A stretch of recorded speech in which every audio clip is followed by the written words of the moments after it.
Watercolor with Wendy. I have a almost finished painting that needs some white. So I've lost some of my white areas and I need to revive them.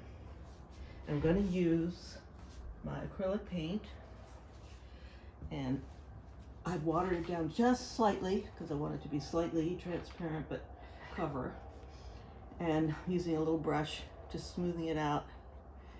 I need these highlights, and when I'm done, probably I'm gonna darken some darks to get the full range of values that creates volume. And I want all these little shapes to kind of pop.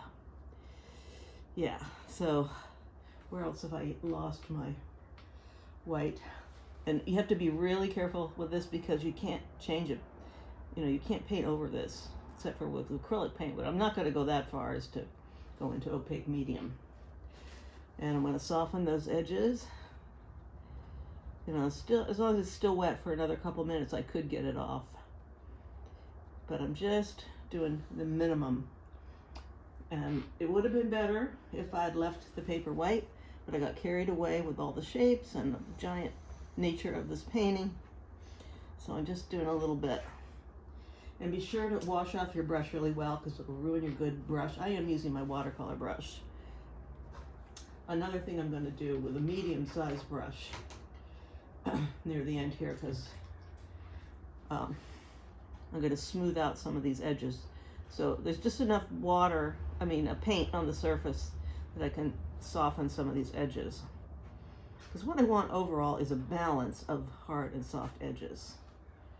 And I have too many hard edges right now. Shouldn't touch that right now because it's drying that white paint. Soften a couple of these. So I guess I want half and half, hard and soft, and right now it's too many hard edges. So some of them belong, you know, on the edge of something, but others are not necessary. That's not necessary. That should be softer there. Ooh, I'm getting a little white paint on there. That's okay. Wash your brush off. So I'm going to work on that for a little while. And that's the story of this other. So I think this could be my last giant dahlia. I'm going to move on to another flower.